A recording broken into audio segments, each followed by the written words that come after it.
How's it going, everyone? It's a Concealed Gamer, and today I have an informative video showing you guys some of my tips on how I'm able to solo squads.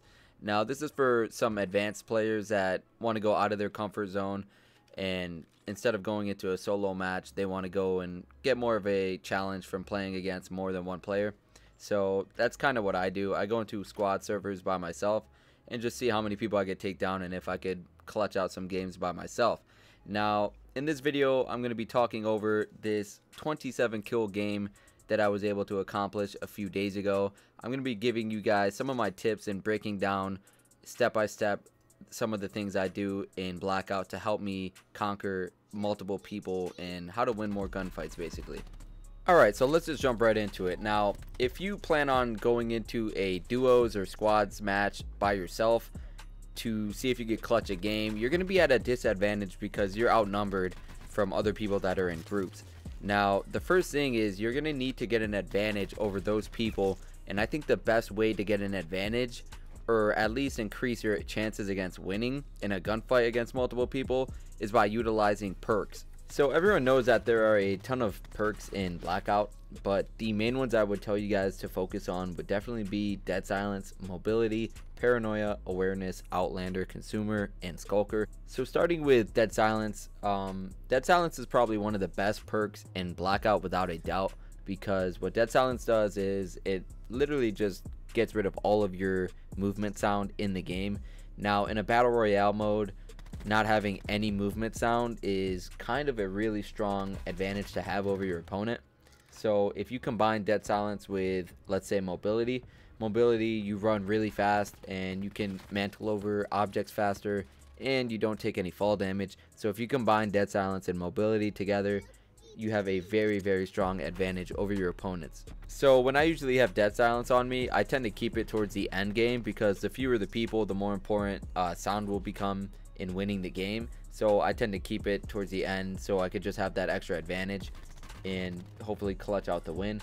But whenever I feel threatened in a game and I have Dead Silence on me, whenever I feel like I'm going to lose a confrontation or when I'm fighting multiple people, I will go ahead and pop Dead Silence just so it could give me that advantage.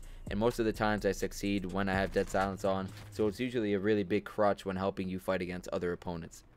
Another perk that is very underrated, a lot of people for some reason just run past it and don't really pick it up, I would have to say, is Consumer. Now, Consumer is very strong because it decreases all of your crafting and healing time. So if you want to repair armor, it makes it so much faster to repair, and if you want to heal, it decreases your healing time so you heal faster. So yeah, that's probably my top 3 perk list: Dead Silence, Mobility, and Consumer. I'm not going to spend time to explain the other perks because I'm pretty sure you guys know what they are. They're pretty self-explanatory, but earlier I gave you guys my full list of perks that I look for in Blackout: Mobility, Dead Silence, Paranoia, Awareness, Outlander, Consumer, and Skulker. So definitely look for these perks. All the other ones I'd probably say ignore.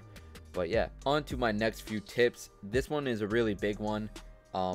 Having armor and knowing whether to be aggressive or passive. Now, me, naturally, I'm a very aggressive player, but if I have a lower tier armor, let's say tier 1 or no armor, I'm going to play very passive because that's smart thinking. You're not going to want to go push someone very heavily when they have a tier 2 or a tier 3 and you have only tier 1 armor.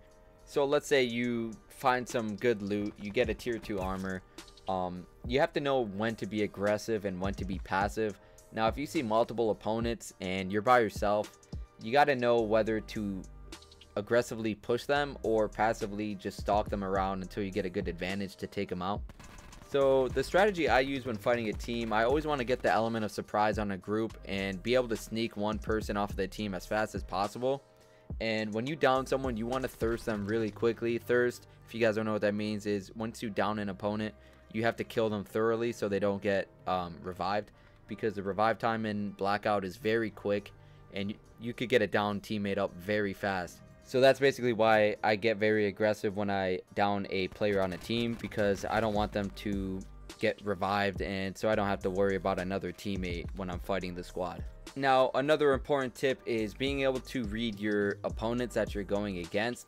Now, if you see a team that's bundled together and they're running in the same direction, or they're very close proximity, then that probably means they're a very well coordinated team and they're communicating within a party chat. Then there are the teams that are pretty well split up. They don't really stick too much together, but they're very well spread out.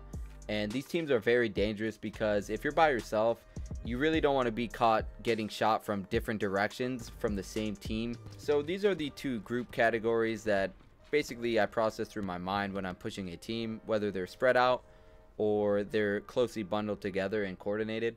So once you figure out what team you're going against, whether they're bundled together or they're spread out in a group, my next tip would be to figure out whether that team you're going up against is aggressive or passive. And one trick I like to do is to down a person very quickly on their team and to see how their team reacts, whether they push to revive their teammate quickly or whether they just play passive and still try to get some shots off on me. Usually, most of the time, you have a person on their team that pushes to revive their teammate while the rest of their team tries to take you down while their teammate gets revived. So if you down a teammate, it's very important to utilize that time to figure out whether you want to push and take down the person that's reviving that teammate or to just stay back and fight off the people that are pushing you to protect their teammate getting revived. On to the next tip I would have to say is focus on what tacticals you are carrying. When I'm in a solo squads, I like to have these tacticals on me: a cluster bomb, a concussion grenade, and a smoke screen. Now these three tacticals are very important because they both utilize different situations. So everyone knows how the cluster bomb is in Blackout. It's pretty strong. So if you're fighting against a bundled team, you can just throw a cluster in the middle of them and you'll probably take out half of the team or all of them. If I down a teammate and I see he's getting revived, I usually like to toss a cluster bomb on the guy that's getting revived, and usually that just finishes both of them. And the concussion grenade is very important as well, whether you're fighting a whole team or just one person and you need to get a free kill, or if you know they're a really good player and you might not have a chance to kill them, then use a concussion grenade, blind them, and then use that time to take them out. I tend to save concussion grenades for the very end because I know that teams will have tier 3 armor by then, and concussion grenades really going to open up a window for you to take down those people that have tier 3 armor. And then the smoke grenade, because it's pretty much self-explanatory. If you get in a pretty bad situation and you need to get out of the area, just throw down a smoke grenade, start healing, and then dip.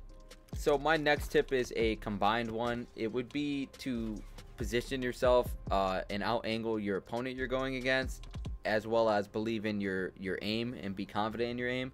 So if you know you're not good at shooting a target from far range, then don't take that opportunity because you might lose it.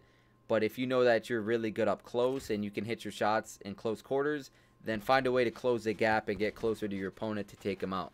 I usually prefer being up close with an SMG because I know myself pretty well and I know I can land my shots up close, and because friendly fire is enabled in Blackout, so teammates have to be careful on killing their own teammates, so they're going to keep that in mind, and you're going to be able to utilize that disadvantage from their side and be able to use it as an advantage on your side. So as you guys have been watching, you could see that I've pretty much dismantled every team that I've came across in this Blackout match so far. Definitely the most nerve-wracking team to fight is at the end.